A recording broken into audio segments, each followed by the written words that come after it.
I remember the exact moment I realized the sea was paying attention to us, because the water went unnaturally still right after I broke one of the rules. It wasn't fear at first, just a quiet pressure in my chest, like something unseen had leaned closer to listen. They warned me there were 11 rules tied to this job, strange rules that didn't exist on paper but decided who came back alive. I laughed when I first heard them, like anyone would, but I still wake up wondering which rule actually noticed me first, and whether it's already too late to fix it. The first time Rule 1, never question why certain coordinates are marked, only log them and move on, was explained to me. We were already hours away from shore, and the vessel's engines pushed us through water so dark it swallowed the moonlight. I was leaning over my workstation when my supervisor leaned in close, lowering his voice as if the sea itself might overhear us. He told me some points on the map were not meant to be understood, only recorded, and that curiosity had a way of making people linger where they shouldn't. I nodded like I understood, even though every part of my training told me that unanswered questions were dangerous. Our vessel was small for the kind of work we were doing, built more for precision than comfort, and the crew moved through it with quiet familiarity. Most of them had been out here longer than I had been in the profession, and they treated the Black Sea like an old enemy that never forgot a face. During the briefing, no one joked, no one complained, and no one asked questions when the marked coordinates appeared on the main display. I noticed how eyes avoided the screen whenever those symbols came into view, and how conversations faded until we passed them. As the newest surveyor on board, my job was simple on paper: monitor sonar returns, verify depth readings, and cross-reference anomalies with historical data. The marked coordinates didn't fit into any standard classification I knew, and that alone made them fascinating. They weren't labeled as hazards, wrecks, or geological features, just clean numbers stamped into the chart with unsettling confidence. I caught myself staring at one cluster longer than necessary, tracing the pattern with my eyes as if it might explain itself. The first marked coordinate we approached sat over a deep basin known for swallowing signals, and the water around it looked no different from anywhere else. The screen showed a depth that fluctuated slightly, then stabilized at a number that made my stomach tighten. It wasn't the depth itself that bothered me, but how the system seemed to hesitate before committing to it. I logged the reading as instructed, trying to ignore the urge to double-check it with another pass. My supervisor stood behind me the entire time, his presence heavy and deliberate. He didn't correct me, didn't offer guidance, just watched as if waiting to see whether I would hesitate. When I finished the log and moved on, he let out a breath I hadn't realized he was holding. That small reaction told me more than any explanation could have, and it planted the first real seed of unease in my chest. Later that night, while the rest of the crew rotated through their shifts, I found myself alone in the survey room, surrounded by low lights and softly glowing screens. The sea outside was calm to the point of feeling staged, like a backdrop rather than something alive. I reviewed the data we had collected so far, and every anomaly followed some logic except the marked points. They didn't spike, didn't distort, they simply existed, stubborn and unchanged. I told myself again that it wasn't my job to understand everything, that some data was gathered for reasons beyond my clearance. Still, the silence of the room made my thoughts louder, and I caught myself zooming in on one coordinate we were scheduled to pass again on our return route. The map showed it exactly where it had been hours earlier, but something about it felt wrong, like a word spelled correctly, but meaning something else entirely. When morning came, the crew gathered for a brief update, and I noticed how tired everyone looked despite a full rotation of rest. No one mentioned the marked coordinates directly, but they circled around them in conversation, talking about efficiency and timing in ways that felt rehearsed. I realized then that these rules weren't just instructions, they were habits formed from experience. Habits built to keep people from thinking too hard about what waited beneath us. As we moved deeper into the survey zone, the water grew colder, and the systems began to behave with subtle inconsistency. Nothing alarming enough to halt the mission, just small delays and corrections that demanded attention. Each time a marked coordinate came close, the room seemed to grow more tense, like everyone was bracing for something that never quite happened. I did my best to mirror their calm, even as my curiosity pressed harder against my restraint. The moment that changed everything came unexpectedly, during what should have been a routine verification pass. One of the marked coordinates appeared again on my screen, but this time the surrounding data didn't match our earlier readings. The depth was the same, the position identical, yet the environmental markers suggested movement where none should exist. I stared at the numbers, convinced there had to be a processing error, and my hand hovered over the controls longer than it should have. I didn't question it out loud, didn't ask anyone to explain, but I did something worse. I compared it manually against our previous log, looking for confirmation that it hadn't changed. The act felt small, almost harmless, but the moment I did it, the system recalibrated on its own, as if reacting to my attention. The screen refreshed, and for a brief second, the coordinate flickered before locking back into place. A cold pressure settled in my ears, and I became acutely aware of how quiet the vessel had become. I hadn't heard anyone enter the room, yet I knew I wasn't alone anymore. When I turned, my supervisor was standing in the doorway, his expression unreadable but strained. He didn't raise his voice or accuse me of anything. He just asked what I was doing in a tone that suggested he already knew the answer. I told him I was verifying a discrepancy, choosing my words carefully. He listened without interrupting, then stepped closer and placed a hand on the console, grounding himself. For a long moment, he said nothing, and the silence stretched until it felt heavy enough to bend. Finally, he told me to save the log and step away, his voice low and firm in a way that left no room for debate. As I complied, the vessel shuddered slightly, not enough to trigger alarms, but enough for everyone on board to feel it. Somewhere beneath us, the water shifted, and I had the unsettling sense that the sea had adjusted to our presence rather than the other way around. My supervisor met my eyes then, and in them I saw something that hadn't been there before, a mix of fear and resignation. That was when I realized that logging the coordinate wasn't the same as leaving it alone, and whatever noticed my attention hadn't finished with us yet. The moment after the vessel shuddered, no one spoke, and it was during that silence that Rule 2, if the water directly above a marked coordinate is unnaturally calm, you must not deploy any instruments into it, came back to me from an earlier briefing I hadn't taken seriously enough. We were still hovering over the same coordinate, the engines idling low, and I could see the surface feed on a side monitor showing water, so smooth it looked solid. My supervisor slowly straightened, eyes fixed on that screen, and I realized this wasn't just tension anymore, it was recognition. Whatever I had disturbed by paying too much attention hadn't moved away, it had settled. The captain ordered us to hold position while they checked the navigation drift, his voice controlled but tighter than before. From the bridge came muted movement, boots against metal, hands gripping rails a little too hard. I stayed at my station, staring at the calm patch above us, trying to convince myself it was a trick of light or weather. The Black Sea wasn't known for behaving politely, especially not this far from shore, and that perfect stillness felt like an answer to a question I hadn't meant to ask. One of the technicians, a man named Oleg, who treated rules like suggestions, leaned over my shoulder and squinted at the display.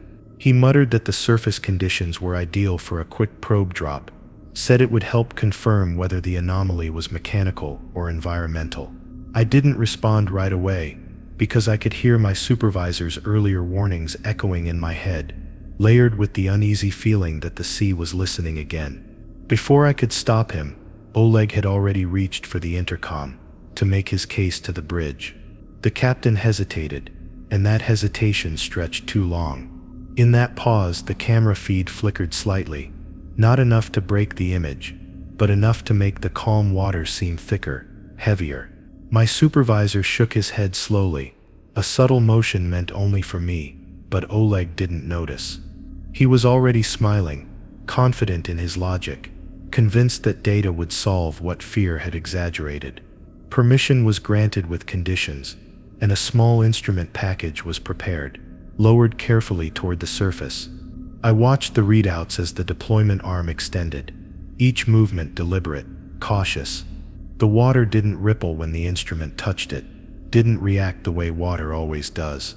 It accepted the probe without resistance, and that acceptance was worse than any violent response could have been. As the instrument descended, the data stream came alive, numbers flowing smoothly at first. Depth, temperature, pressure, all within expected ranges, and I felt a brief surge of relief. Maybe this was nothing, just another oddity in a sea full of them. Then the readings began to flatten, not spike or drop, but level out into a uniformity that made no physical sense. Oleg frowned, tapping the screen as if it might respond to his insistence. He joked that maybe we'd found the most boring part of the ocean, but his laughter didn't carry. The instrument continued its descent, and the calm patch above us seemed to widen on the camera feed, spreading outward like oil on water. No one commented on it, but I could feel the shift in the room as everyone noticed the same thing. The first warning came quietly, a soft alert indicating a loss of minor telemetry. The second followed almost immediately, more insistent, and the captain ordered the instrument to be reeled back in. The winch engaged, but the tension on the line didn't change, as if the probe had stopped responding to the pull. I stared at the tension gauge, watching it hover at a steady level that suggested balance rather than resistance. My supervisor moved to the console, his hand steady despite the situation. He instructed the bridge to cut power to the deployment arm, a move that went against standard procedure, but felt instinctive. When the power dropped, the line went slack instantly, snapping upward with a force that rattled the arm. The probe itself didn't come back. For a moment, nothing happened. Then the surface feed showed the calm patch contracting, drawing inward until it returned to its original size, neat and contained. The sea around it resumed its natural movement, waves rolling as if nothing unusual had occurred. It was over too quickly, leaving behind a hollow sense of having narrowly missed something catastrophic. Oleg tried to laugh it off, but his voice cracked halfway through. He muttered about faulty equipment and bad luck, refusing to meet anyone's eyes. The captain ordered the loss logged as a mechanical failure, and the vessel began to move again, slowly pulling us away from the coordinate.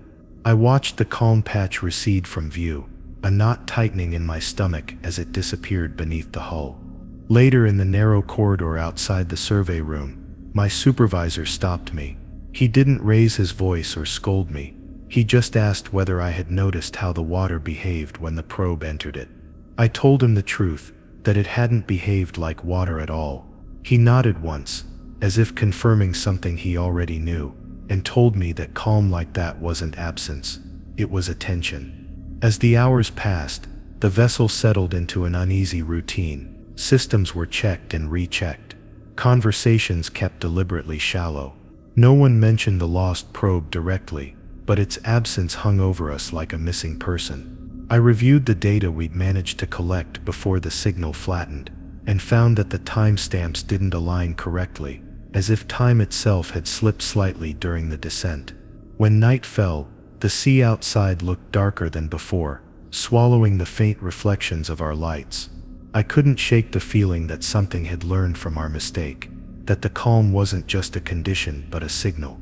The marked coordinate remained logged behind us, untouched now, but the memory of that smooth surface followed me through every corridor of the ship. Just before my shift ended, a junior crew member approached me with a tablet, his face pale. He showed me a live feed from the stern camera, where another patch of unnaturally calm water had appeared, trailing us at a distance. It wasn't marked on any map, hadn't been there before, and it was moving at exactly our speed. As I stared at it, I understood that the rules weren't just about avoiding danger, they were about not teaching it how we behave, and whatever we had done above that coordinate was already being repeated back to us. When the junior crew member showed me the stern feed, my mind went immediately to Rule 3. If a new calm zone appears that is not on the charts, You must reduce speed and never attempt to outrun it. A rule I had dismissed as nautical folklore, meant to discourage panic. The patch of water behind us was too smooth, too deliberate, stretching wider with every minute we maintained our course. I felt a slow, creeping realization that this wasn't something forming randomly, but something adjusting itself to us. As I handed the tablet back, my palms were damp, and I knew that whatever came next would test whether the rules were superstition or survival.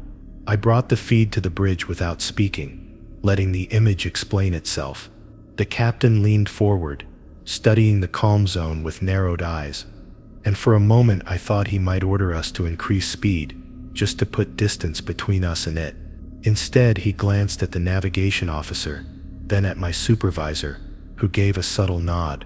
The engines eased down, and the vessel's forward motion softened, the sound of strain giving way to an uneasy glide. The reaction was immediate. The calm zone didn't fall behind us as one might expect, nor did it rush forward. It adjusted, maintaining the same distance, like a shadow that understood pacing. The sea around it churned naturally, making the contrast even more disturbing, and I noticed how every crew member on the bridge avoided looking at it for too long. Fear, I realized, wasn't always loud. Sometimes it was a collective decision not to stare. Oleg broke the silence with a nervous suggestion that we could still make our scheduled waypoint if we pushed the engines just a little. He argued that the calm patch was probably a wake artifact or a thermal layer behaving oddly under night conditions. No one interrupted him, but no one supported him either, and his words fell into the air without taking hold. The captain listened, hands resting on the console, then quietly told him that speed was no longer our priority. As the vessel slowed further, something else changed. The calm zone began to narrow, tightening as if responding to our reduced movement. It no longer felt like it was chasing us, but studying us, matching our behavior with unsettling precision. I watched the data feed scroll by, noting minor fluctuations in pressure and temperature that defied the patterns I'd been trained to recognize. Each anomaly alone was insignificant, but together they formed a suggestion I didn't want to name. The hours dragged on, measured by the slow rotation of shifts and the persistent presence behind us. Fatigue set in, making thoughts blur at the edges, and I wondered how long we could maintain this cautious pace without drawing attention from whatever waited ahead. The sea has a way of making patience feel like punishment, and every mile we crawled forward felt earned rather than traveled. Still, no one argued with the decision to stay slow. During my next rotation, I took a moment to review older mission logs stored in the vessel's archive, looking for any reference to similar behavior.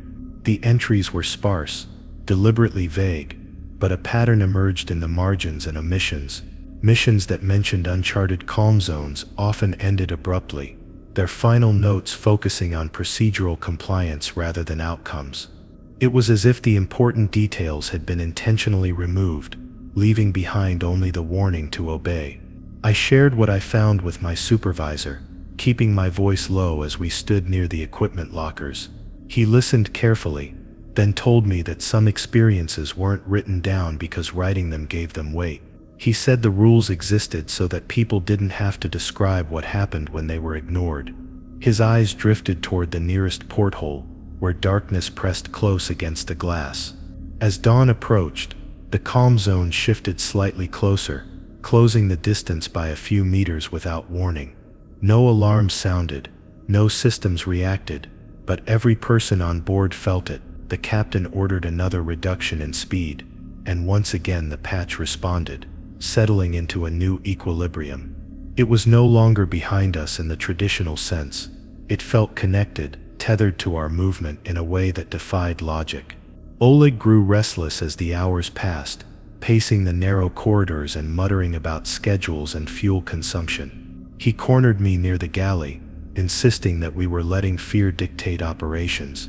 He said the sea didn't think, didn't follow, didn't care, and that slowing down was only prolonging a situation that needed decisive action. I didn't argue with him, because part of me understood his need to reclaim control.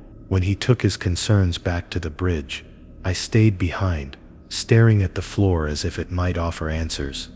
The tension aboard the vessel thickened, each unspoken thought adding weight to the air.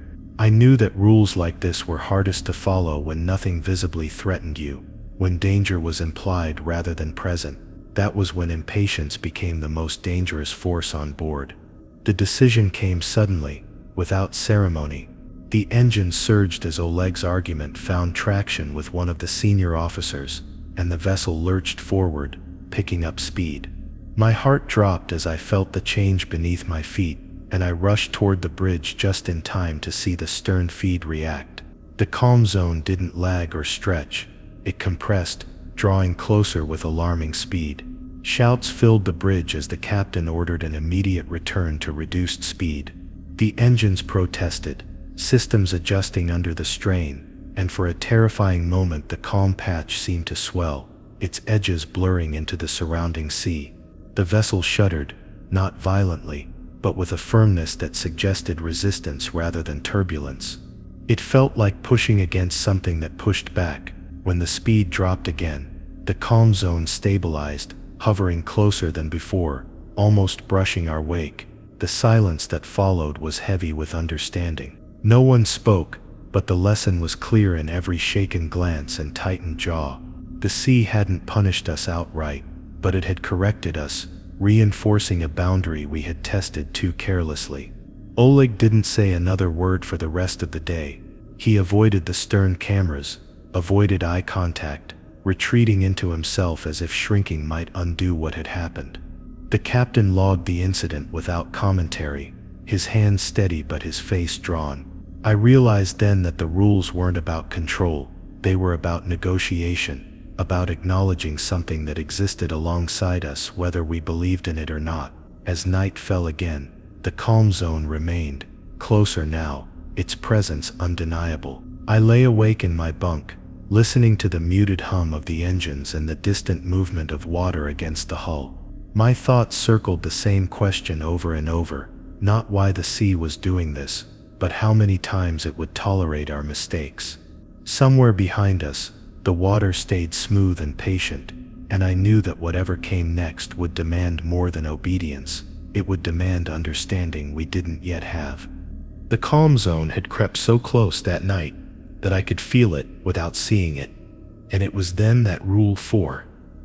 If the calm water reaches the hull, you must turn off all exterior lights and never look directly into it, surfaced in my memory with disturbing clarity. I was awake in my bunk when the vibration of the ship subtly changed, the usual rhythm replaced by something smoother and heavier. It felt like the vessel had been wrapped in silence, rather than floating through it. I sat up slowly, already knowing that the distance between us and the calm water was gone. I stepped into the corridor and immediately sensed that others were awake too. Doors were opening without words being exchanged, faces pale under dim emergency lighting. No one needed to explain what was happening, because the ship itself felt different, like it was holding its breath. As we moved toward the bridge, the hum of the engines sounded muted, as if the sea outside was absorbing it, rather than letting it travel. The bridge was darker than usual, illuminated only by instrument panels and low red lighting. The captain stood rigid near the front windows, hands clenched behind his back, while my supervisor was already moving between stations with purpose. On the main exterior feed, I saw it clearly for the first time. The calm water pressed right up against the hull, smooth and dark, reflecting nothing. It wasn't lapping or moving past us. It was staying with us, perfectly matched. Someone reached instinctively for the exterior light controls, and my supervisor stopped them with a sharp motion. The lights went off instead, plunging the outside view into near total darkness. The absence of reflected light made the presence of the calm even more obvious, a void where water should have behaved like water. I felt my throat tighten as I realized how close we were to breaking something we didn't yet understand. The captain gave quiet orders, his voice steady but low, directing everyone to rely solely on instruments. No one argued, not even Oleg, who stood rigid near the back of the bridge, staring at the floor. The windows at the front felt like a temptation, like something inviting attention it shouldn't receive. I made a conscious effort to keep my eyes on the screens, though every instinct urged me to look. As minutes passed, the ship seemed to settle into the calm rather than push against it. The usual sounds of water along the hull were gone, replaced by a thick, oppressive quiet. I realized how much we relied on noise to reassure ourselves that we were moving, that things were normal. Without it, time stretched and warped, making every second feel deliberate and watched.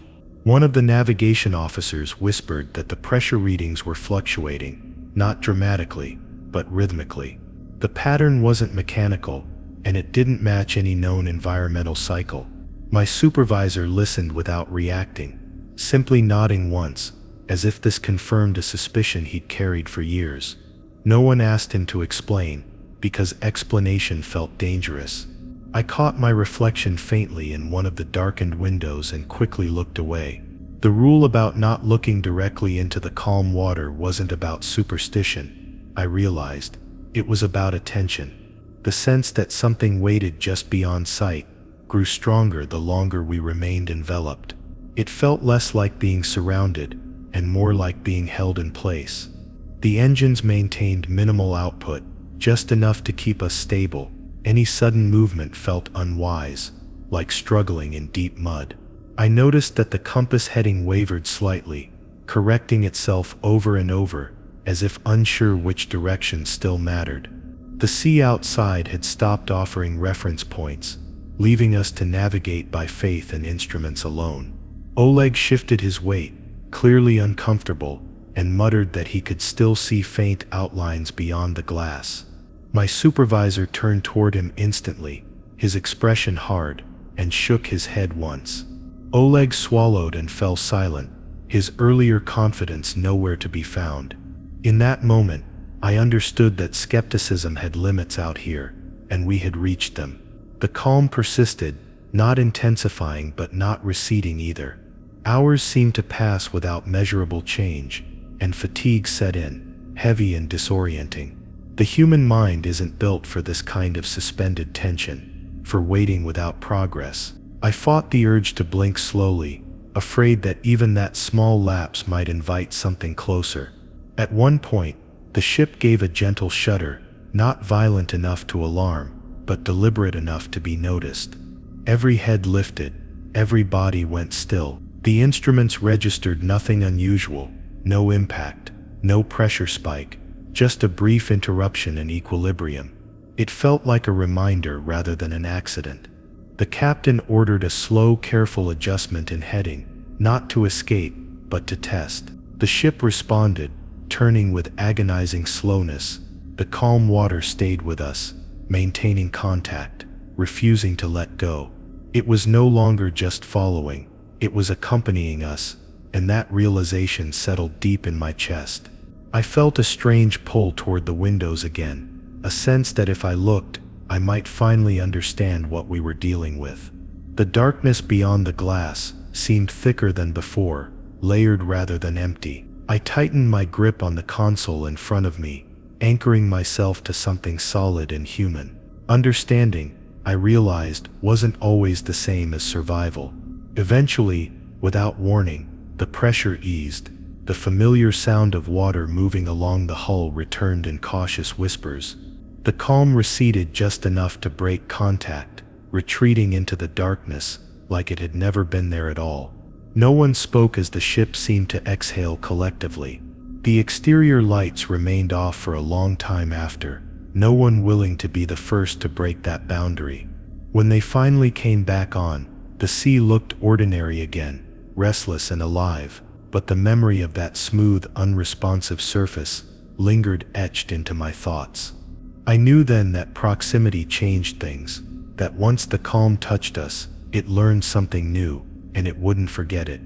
The calm water pulling away should have brought relief, but instead it left behind a heavier fear.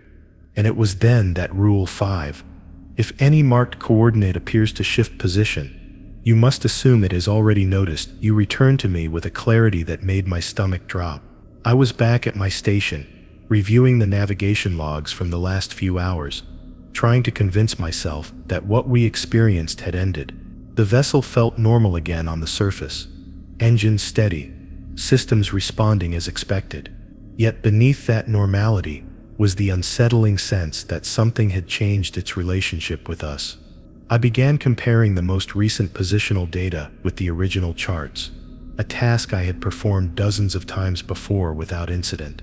At first, everything lined up the way it should have, numbers matching within acceptable margins. Then I noticed a discrepancy so small it could have been dismissed as drift, a fraction of a degree, barely worth logging. The problem wasn't the size of the shift, but where it occurred. One of the marked coordinates we had passed earlier no longer sat exactly where it should have been. According to the live data, it had moved closer to our projected path, not dramatically, but deliberately. I zoomed in, cross-checking timestamps and calibration records, telling myself there had to be a mundane explanation. The more I checked, the more consistent the shift became, anchored firmly in the present rather than error. I felt a chill spread through me that had nothing to do with temperature. Marked coordinates weren't supposed to move. They were reference points, fixed warnings tied to specific locations. Movement implied intention, and intention implied awareness. I leaned back slowly, suddenly conscious of how quiet the survey room had become again. My supervisor noticed the change in my posture before I spoke. He came up beside me, eyes scanning the screen with practiced efficiency. I pointed out the discrepancy without dramatizing it, keeping my voice level. He didn't ask for clarification or suggest recalibration. He simply stared at the numbers longer than necessary. When he finally spoke, his voice was low and controlled, but there was no mistaking the tension beneath it. He told me to stop comparing past and present data for that coordinate and to log the current position without commentary. The instruction felt less like procedure and more like damage control. I nodded, though every instinct I had screamed that this was information we needed to understand. The bridge was informed quietly, without triggering alarms or discussion. The captain adjusted our route by a narrow margin, just enough to avoid passing directly over the shifted point. No announcement was made, but I could feel the change ripple through the crew as the vessel altered course. Subtle movements like that don't go unnoticed by people who live by precision. Oleg was the first to voice what others were thinking. He argued that underwater currents could explain the anomaly, that sediment movement or tectonic creep might distort readings over time. His logic was sound on the surface, and under normal circumstances it might have been accepted, but none of those explanations accounted for the direction of the shift. As the hours passed, I kept monitoring the coordinate from the corner of my eye, despite instructions to move on. It didn't continue moving in any dramatic way, but it also didn't settle back into its original position. It hovered where it was, like something waiting to see what we would do next. That stillness felt intentional in a way I couldn't articulate. Fatigue set in harder than before, pressing against my thoughts and making everything feel slightly unreal. I noticed that conversations around me had grown sparse and cautious, as if everyone was afraid to define the situation too clearly. Naming things gives them shape, and shape makes them harder to ignore. Silence became our default defense. During a brief break, I stepped into the corridor to clear my head. The hum of the ship felt comforting, familiar, but it couldn't drown out the memory of the calm water against the hull. I thought about how rules like these were passed down, not as written doctrine, but as lived experience. Each one represented a boundary someone else had crossed and survived just long enough to warn others. When I returned to my station, a new data packet had arrived from one of the external sensors we hadn't lost earlier. The readings were incomplete, fragmented in a way that suggested interference rather than failure. Buried within the noise was a positional reference that matched the shifted coordinate exactly. The implication was subtle but horrifying. Something outside the ship was referencing the same point we were. I brought this to my supervisor again, choosing my words carefully. He listened, eyes never leaving the screen, and then told me something I hadn't heard before. He said that marked coordinates weren't just warnings about places, they were agreements, places where attention had been acknowledged and then deliberately withdrawn to maintain balance. The idea settled into me slowly, reshaping how I understood everything we had experienced so far. The calm water, the following behavior, the resistance to being outrun, all of it pointed toward a system that responded to interest. By noticing the coordinate too closely, by comparing and questioning, we might have signaled our presence more clearly than intended. The captain ordered a wider berth around the area, increasing the distance beyond standard safety margins. Fuel consumption rose, schedules slipped, but no one objected. Practical concerns felt small compared to the alternative. Every extra mile put between us and that point felt earned, like buying time we didn't fully deserve. As night returned, I studied the map one last time before my shift ended. The shifted coordinate remained where it was, neither advancing nor retreating. It didn't need to move anymore. It had already adjusted. The realization that it had noticed us before we noticed it made my skin prickle. I lay in my bunk later, staring at the low ceiling, replaying every decision that had led us here. The rules weren't reacting to danger, they were anticipating it, designed to prevent relationships from forming at all. Somewhere beneath us, something had registered our attention and corrected its position accordingly. And as sleep finally crept in, I couldn't shake the feeling that the next adjustment wouldn't be so subtle. By the time I realized the shifted coordinate had already noticed us, my mind was racing with a dozen possibilities. And Rule 6, never attempt to communicate with unknown signals, detected near marked coordinates, under any circumstances came back to me with a sense of urgency I couldn't ignore. That night, the vessel was eerily quiet, the crew on edge, but pretending routine. I sat at my station, scanning the external feeds, when faint pings began appearing on our sonar, irregular, subtle, almost like a heartbeat buried within the deep sea's constant background noise. My first impulse was curiosity, but the rule echoed in my thoughts, warning me away. I considered calling the bridge, suggesting we investigate the signal, but something about the way it pulsated made my stomach knot. It wasn't random noise from marine life or equipment. It had intent, a rhythm that seemed designed to provoke attention. I stared at the monitor, watching as the pulses repeated, slow and deliberate, almost as if they were aware we were watching. The temptation to respond was nearly unbearable, a whisper in my mind saying, maybe it's trying to communicate. Oleg, ever the skeptic, leaned over my shoulder without permission. That's probably just interference, he said, tapping the console like that would clarify the mystery. I wanted to warn him, but I didn't. Rules like this were passed down because warnings often fell on deaf ears, and curiosity had a way of forcing consequences. The signals persisted, more distinct than before, drawing the eye and tightening the tension in the room. I could feel the entire crew subtly acknowledging them without words, a silent agreement to obey. My supervisor appeared behind me, and without speaking, he gestured toward the data logs. He reminded me quietly that there were only a few safe responses in situations like this: observe, record, and ignore. Attempting to communicate, even with the best intentions, was how many of the prior crews had disappeared from the records entirely. I swallowed hard, keeping my hands off the controls, forcing myself to log only what I could see. While the pulses grew bolder, the ship seemed to react to every minor movement I made, as though the unknown signals were testing our attentiveness. Instruments flickered sporadically, brief enough to be written off as glitches, but consistent enough to raise the hairs on my neck. It felt like a game of patience, one we hadn't agreed to play, and every heartbeat of the sonar feed felt synchronized with the tension inside the vessel. Hours passed, or maybe minutes. I couldn't tell. Time had become slippery out here, warped by the quiet and the subtle rhythm of the pulses. I realized that the signals weren't moving toward or away from us. They were maintaining position, constant and aware, just outside the realm of actionable data. Any deviation in procedure would have drawn their attention fully, and that thought made me freeze mid-log. At one point, I caught Oleg subtly adjusting the settings, trying to amplify the signals, perhaps to interpret them better. My stomach dropped, and I intervened just in time, tapping his hand away and pointing to the rule.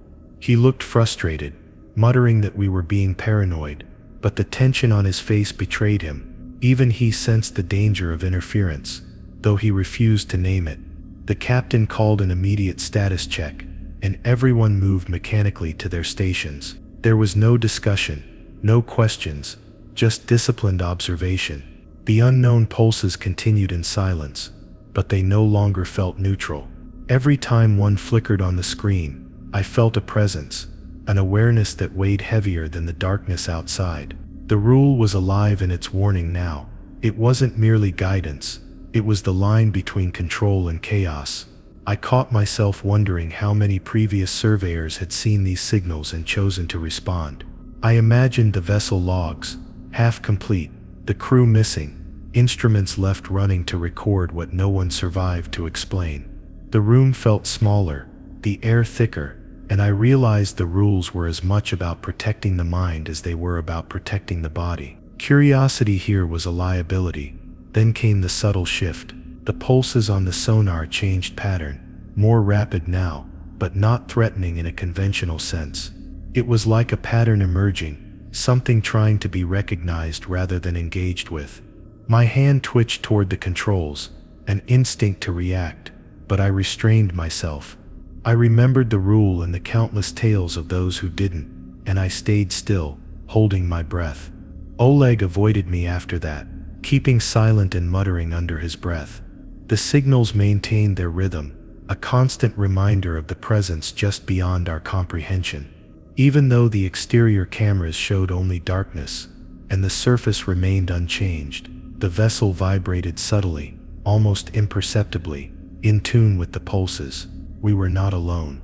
By the next rotation, the calm zones had shifted slightly again, closer to our hull in a way that seemed to mirror our navigation. The signals, meanwhile, remained stationary, indifferent to distance, but intimately aware of our attention. Following the rule meant ignoring the temptation, but doing so also demanded a vigilance that grew heavier with each hour. I knew instinctively that a single misstep, one attempt to communicate, would undo every precaution we had taken so far. As I left the station for a brief rest, the sonar pings continued in the background, like a heartbeat in the deep, and I realized I had already spent more than half my watch without blinking toward the monitors. The room, the ship, even the crew seemed to recognize the pattern of compliance, adjusting behavior without direction. It was as if the rule itself had imposed discipline beyond human enforcement, a silent arbiter keeping attention restrained. Hours later, when the next calm zone appeared faintly on the external feed, I felt the pull of the unknown signals again. The urge to engage never left entirely, hovering like a shadow at the edge of perception. I reminded myself quietly that Rule 6 existed because interaction here had consequences far beyond comprehension, and I repeated it internally, like a mantra, a barrier between curiosity and survival. Even with the rule memorized, fear lingered. I knew that the next signal might escalate, and I had no choice but to obey. The vessel moved cautiously through the deep, engines soft, lights low, instruments recording but never responding. Every signal, every calm patch, every subtle shift was a test, and we were learning slowly how to survive simply by restraint. I realized then that these rules were not just practical, they were warnings left by those who had faced what we were beginning to understand. Lessons written in experience, rather than ink. By midnight, the pulses seemed to pulse in concert with the gentle sway of the ship. I watched, careful to never adjust or answer, heart hammering, realizing that restraint itself had become an act of constant vigilance. Somewhere beneath us, something waited, patient, intelligent, and aware. And as I continued to log readings without engagement, I knew the next decision would define whether we were merely observers or participants in something we could not yet name.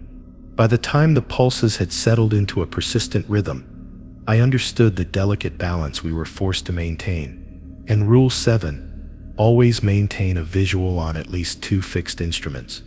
Losing sight of either is considered a violation became vividly real to me. That night, the vessel moved silently through the Black Sea, surrounded by darkness that seemed heavier than air. The screens glowed faintly, the readings precise, yet I couldn't shake the sensation that something was observing us from the depths. I kept my eyes glued to 2 key monitors, one tracking the hull's pressure and the other the sonar feed, knowing even a brief lapse could be catastrophic. The calm patches outside were no longer subtle.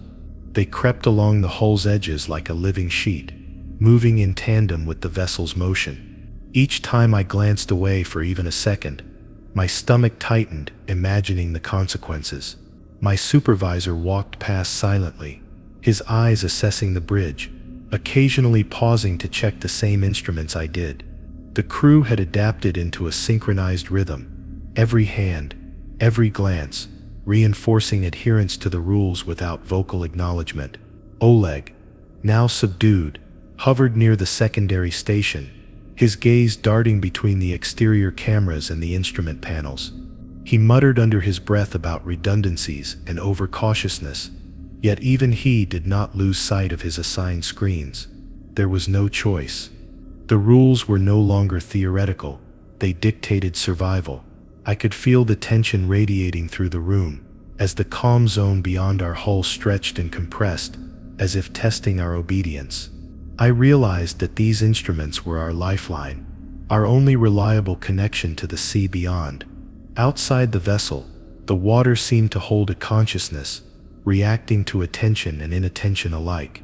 Losing sight of even one instrument could mean engaging with something unseen, something patient and aware of our every action. The very act of watching became a defensive strategy, as vital as keeping the engines running or maintaining course.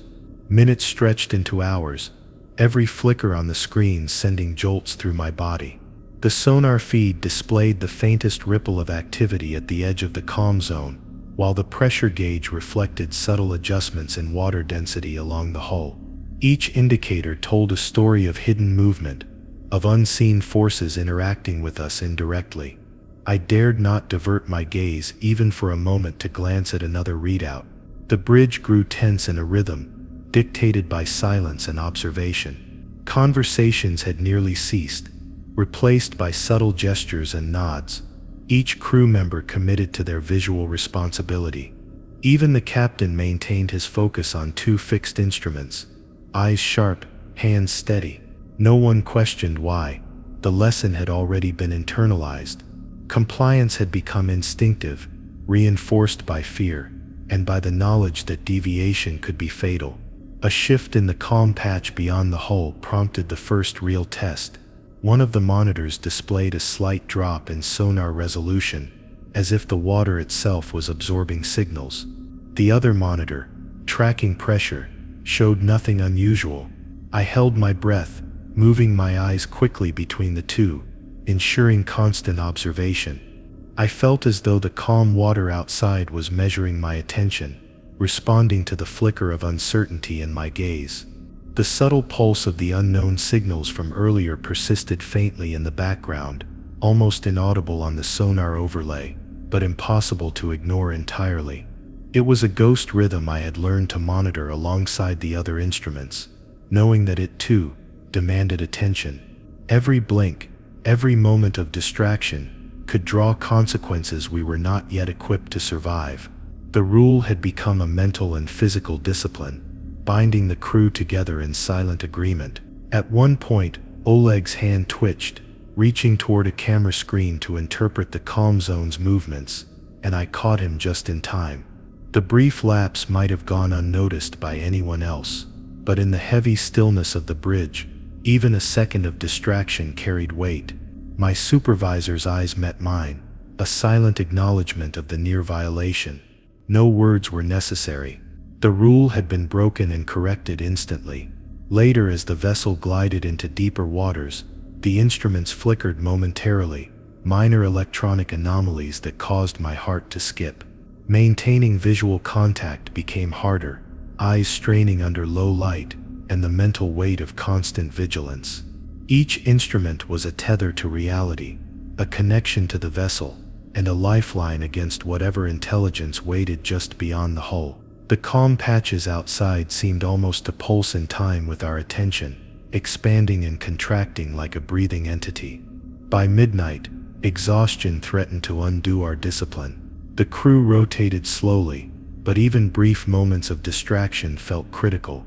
I reminded myself to focus, to treat my gaze as a protective ritual, understanding that the rule was as much about mental endurance as it was about practical monitoring. Losing sight of one screen, however briefly, felt like offering the sea a chance to observe us fully. As the hours dragged on, the patterns outside subtly shifted again. Calm patches overlapped faint echoes of unknown signals, merging into a silent choreography we could neither interrupt nor fully understand.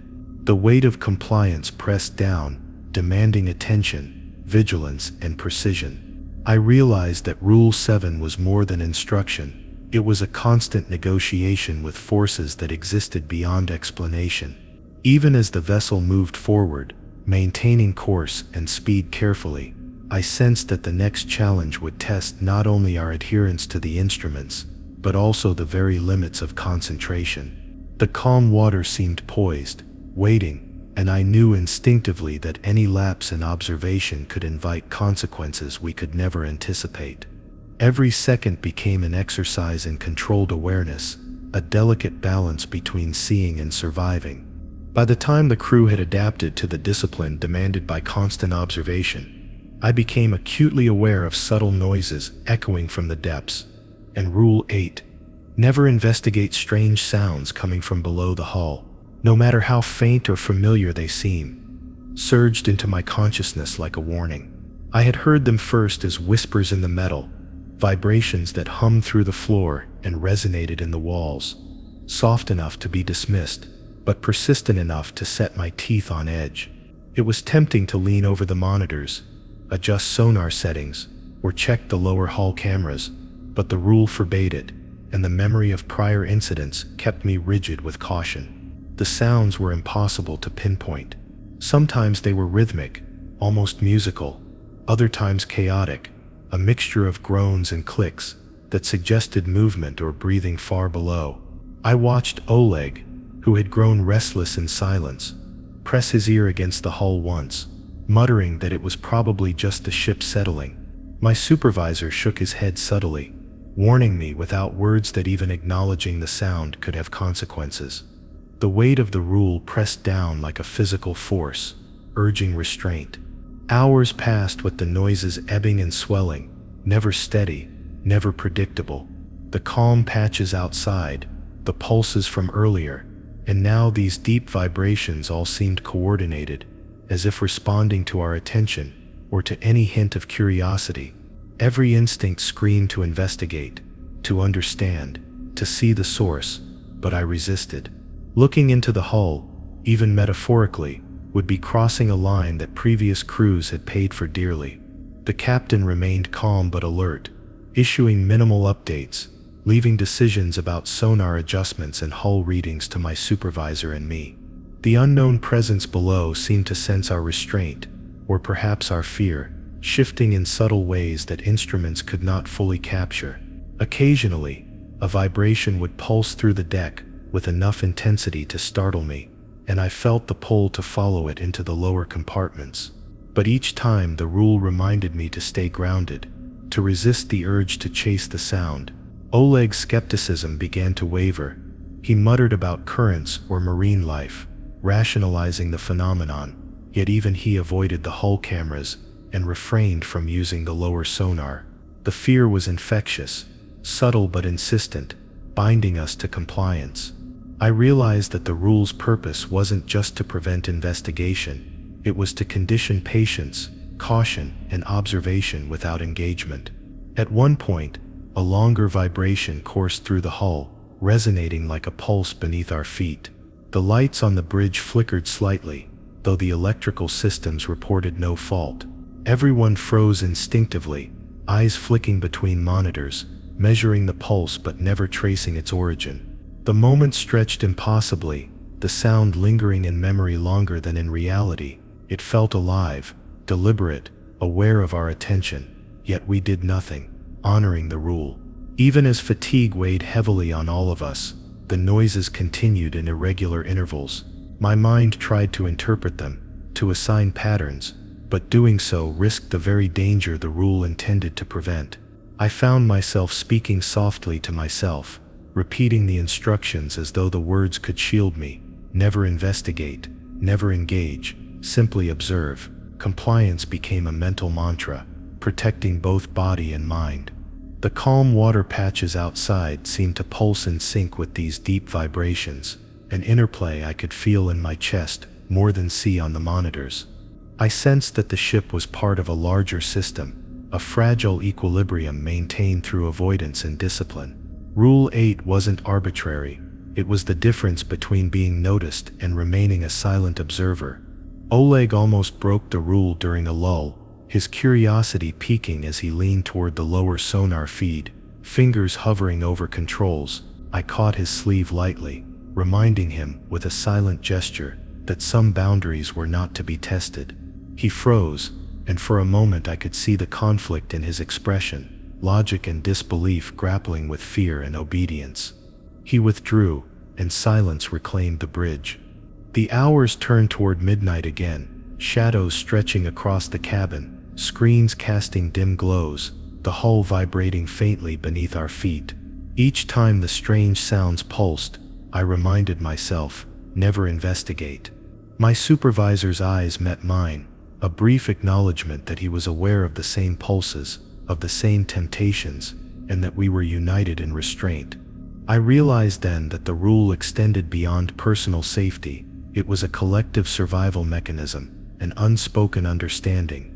By the end of my watch, the vibrations persisted, gentle yet insistent, as though the sea beneath was alive, measuring us, learning us. I could feel the tension in every member of the crew, a shared awareness of the consequences of curiosity, and as the vessel glided through the uncharted darkness, I understood fully, some mysteries were meant only to be survived, never explored. By the time the strange sounds beneath the hull had grown into a constant, unnerving presence, I realized how fragile our situation had become. And Rule 9, always mark every anomaly in the log immediately. Failing to do so invites consequences, far worse than administrative reprimand, became my guiding principle. Earlier small inconsistencies had seemed trivial, minor pressure fluctuations, faint irregular sonar echoes, but ignoring them had led us to this tense awareness of the sea. Now every discrepancy mattered, no matter how insignificant it appeared, because the Black Sea didn't forgive inattention. I moved deliberately between monitors, noting subtle changes in calm zones, the shifting coordinates, and the faint pulses of unknown signals. Each anomaly I logged was like carving a line into the memory of the vessel, a record of vigilance, a shield against misfortune. Oleg hovered nearby, hesitating to enter his own observations, muttering about the futility of tracking what seemed untraceable. My supervisor's eyes flicked toward him, reminding him silently of the rule, and Oleg sighed, finally complying, fingers tracing each input carefully. The calm patches outside seemed to grow and shrink in time with our logging activity, as though the sea could perceive the act of documentation itself. A missed detail might not have an immediate consequence, but I understood instinctively that the system we were navigating was patient and methodical. It punished lapses over time rather than instantly. Each entry into the log felt like a lifeline, a reassurance that we were seen but not yet fully claimed by the darkness beneath. At one point, I noticed a discrepancy in the pressure readings from one of the hull sensors that hadn't appeared on any feed before. My heart jumped as I realized how easy it would have been to overlook it, how quickly inattention could compound. I typed the entry into the log with deliberate care, time-stamping every fraction of change, describing the anomaly in meticulous detail. The vibration of the hull seemed to pause briefly, as if acknowledging compliance, a fleeting sense of relief that reminded me just how high the stakes had become. The crew's behavior had shifted entirely to accommodate the rule. Conversations were sparse, gestures minimal, and each movement of the hands across keyboards carried the weight of survival. Even the captain, who rarely engaged with the minutiae, paused occasionally to verify our logs, a reminder that no record was too small to matter. We were all hyper-aware that the sea around us was neither forgiving nor blind. It recognized both attention and negligence. As the night deepened, I began cross-referencing new anomalies with prior logs, trying to establish patterns that could keep us ahead of danger. Every note I wrote, every adjustment recorded, reinforced the invisible shield, protecting us from the Black Sea's silent awareness. Oleg kept glancing at me, frustrated and anxious, but the faintest hesitation could no longer be tolerated. Documentation was survival, and delay was an invitation to pay a higher price. A sudden subtle shimmer appeared on one of the external camera feeds, a reflection that didn't align with the movement of water, almost imperceptible in the dim red lights of the bridge. My fingers hovered over the keyboard briefly, a moment of temptation to ignore it, to rationalize it as sensor glare. Then I remembered Rule 9 and instinctively logged it, describing its position, duration, and behavior in careful detail. As soon as the entry was complete, the shimmer dissipated, leaving only the dark expanse outside. The ship's hum seemed steadier after that, as if compliance had eased the tension just enough to regain balance. The calm zones continued to drift alongside us, the unknown signals pulsing faintly, and the hull vibrations persisted, but a sense of order returned, fragile and deliberate. The act of immediate logging had created a rhythm, a dialogue of sorts, between the crew and the unpredictable forces beneath the vessel. I realized that this rule wasn't about paperwork. It was about recognition, acknowledgement, and respect for a system far beyond human comprehension. Each anomaly we recorded was a declaration of our presence and our caution, a way to navigate an environment that measured more than distance or depth. Omission was dangerous, and over the past hours, I had seen the consequences of small lapses ripple through the vessel's tension, like a warning pulse. By dawn, every anomaly had been cataloged meticulously. The crew moved quietly, efficiently, each action deliberate, each glance deliberate. Even Oleg, who had mocked rules before, now worked with a nervous precision, inputting every detail as if it were a lifeline. And as I finally stepped away from the console for a brief break, I understood the unspoken truth.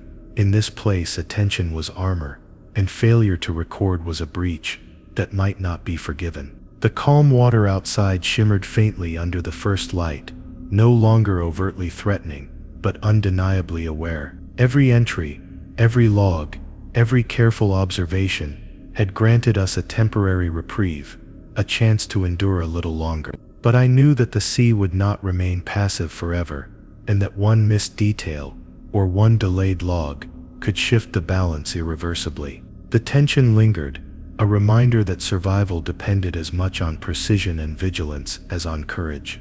By the time the anomalies had been meticulously logged, and the unknown signals continued their silent rhythm, I began to notice tension manifesting in subtle ways among the crew. In Rule 10, if any crew member panics or shows fear openly, you must isolate them immediately. Exposure invites escalation pressed heavily on my mind. That night, the Black Sea felt suffocatingly close, the calm patches outside almost tangible against the hull. Every glance, every twitch of anxiety seemed magnified by the oppressive silence. When a junior technician suddenly let out a startled gasp after mistaking the sonar pulses for an approaching object, my stomach tightened. The rule was not just guidance, it was survival. I moved quickly to intervene, guiding him to a small monitored room reserved for isolation in extreme situations. His hands shook, eyes wide, and he kept repeating that he had seen something move outside the hull, though the monitors displayed nothing unusual. I reminded him quietly to breathe, to keep calm, explaining that exposure here was dangerous, far beyond ordinary fear. The moment his panic had been expressed openly, the rule activated, not a punishment, but a protective measure for everyone on board. Oleg watched the process with a mix of disbelief and unease. He muttered about overreaction, but I noticed him keeping a careful distance from the isolated room, a subconscious acknowledgement that the rule was not to be challenged. The captain gave no commentary, only a subtle nod of approval, reinforcing the discipline silently. Even the calm patches outside seemed to contract imperceptibly, as though aware that an emotional disruption had been contained. Once the technician was secured, I returned to my station with a heightened sense of vigilance. Every creak of the hull, every subtle vibration, seemed louder now, magnified by the awareness that fear could be contagious. Rule 10 was less about punishment than prevention. One uncontrolled panic could ripple through the crew, breaking the collective discipline we relied on to navigate the unseen perils of the deep. I focused intently on the monitors, reminding myself that calm attention was our armor. Hours passed in a tense rhythm. The isolated crew members' shivering echoes through the monitoring system reminded us all of what could happen if fear was left unchecked. The calm patches outside continued their subtle movements, and the unknown signals pulsed faintly, but the bridge operated in synchronized restraint. I watched Oleg repeatedly check his assigned instruments, hands steady but jaw tight, understanding that even skepticism could not excuse inattention to emotional discipline. At one point, the isolated crew member's voice broke through the monitor again, pleading for reassurance. My supervisor calmly repeated instructions, reminding him that he was being observed and protected, not punished. The rule wasn't arbitrary, it was an acknowledgement that panic invited attention from forces we didn't understand, forces that could escalate subtle anomalies into life-threatening events. The isolation room's reinforced walls were not just physical, they were psychological, a buffer between the unpredictability outside and the fragile cohesion inside.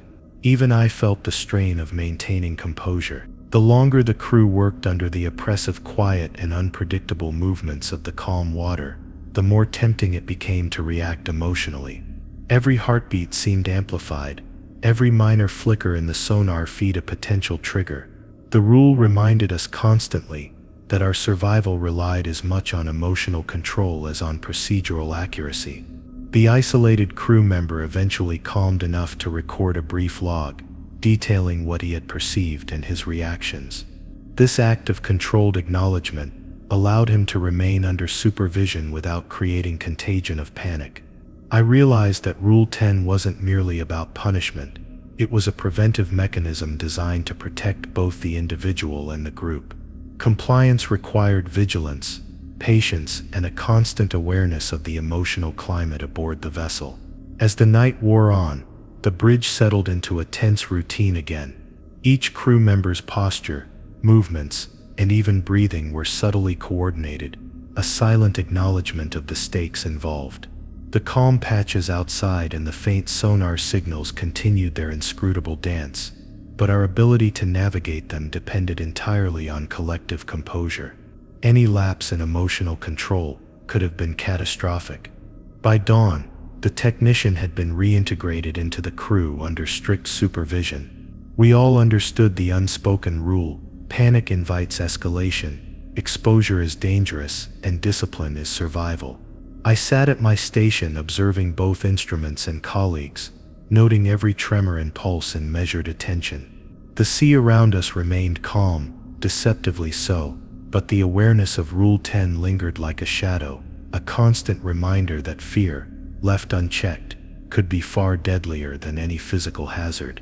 The vessel moved forward cautiously, engines quiet, instruments glowing faintly, the crew disciplined and watchful.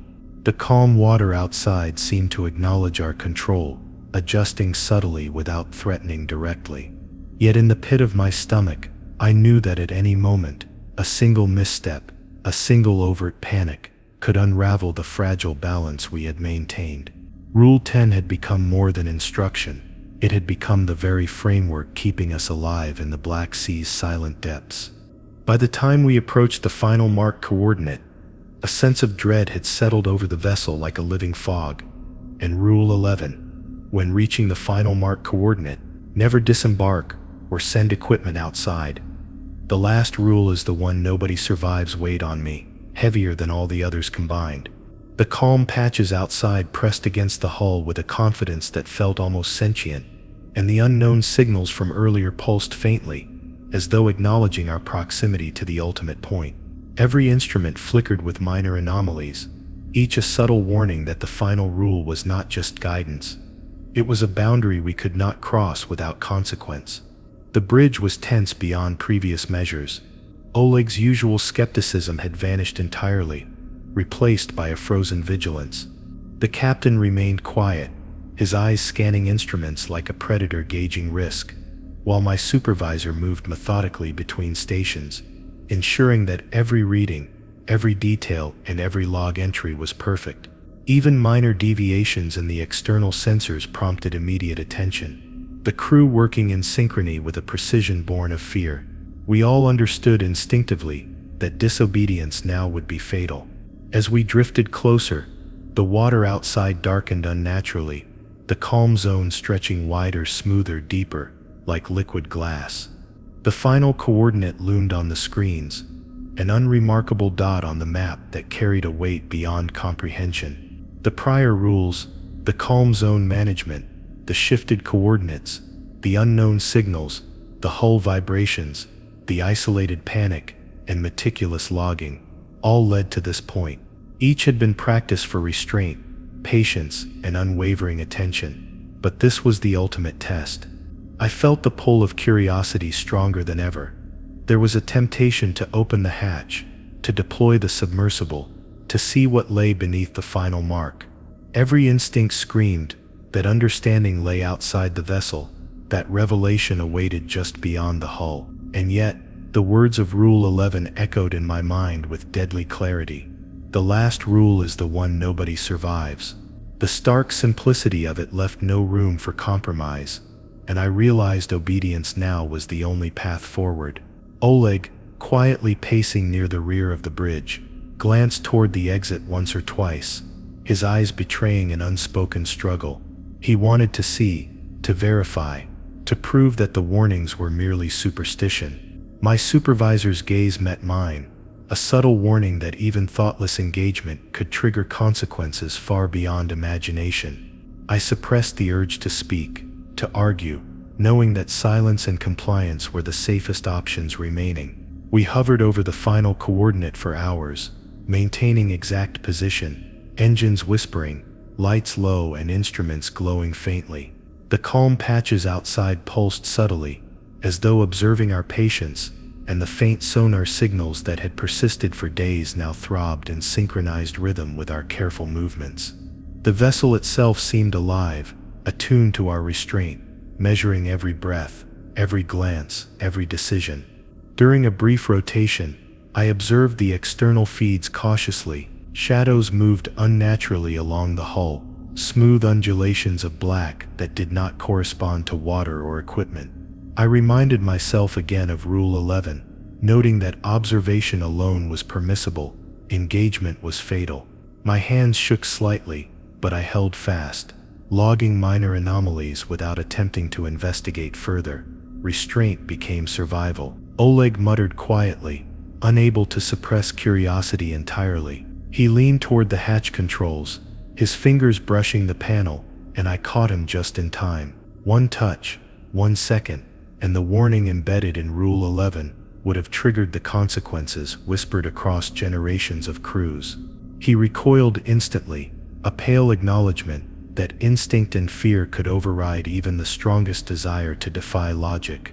Hours stretched like days as we maintained position. The calm zones outside worked subtly, the unknown signals pulsed in patterns I could not decode, and the hull beneath our feet thrummed faintly.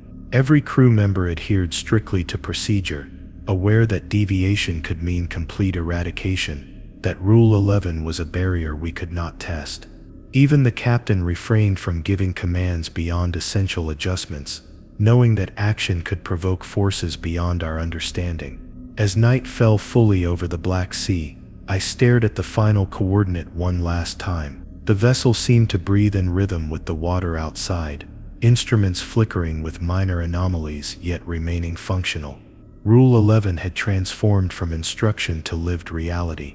Compliance was survival, disobedience was oblivion. The weight of the last rule pressed down on every thought, reminding us that the sea below did not tolerate curiosity, that it measured intent as carefully as depth or pressure. Finally, as we slowly departed from the final coordinate, leaving the water and its unseen occupants behind, the crew exhaled quietly, a collective release of tension that had bound us together. None of us spoke, but the understanding was unanimous. The last rule was not just a guideline, it was the ultimate arbiter, and we had survived it only by observing every boundary, every warning and every command to the letter. I realized then, with a chilling clarity, that the Black Sea demanded obedience above all, and that disobedience was a lesson paid for in full by those who came before. The calm water receded slightly, but its presence remained palpable in memory. As the vessel moved on toward safety, I reflected on each rule, on every moment of restraint, and on the ultimate truth embedded in Rule 11. Curiosity beyond the boundaries spelled inevitable doom. Somewhere beneath, the sea watched, patient, aware, and unforgiving. If you enjoyed this story, like, share, and subscribe for more.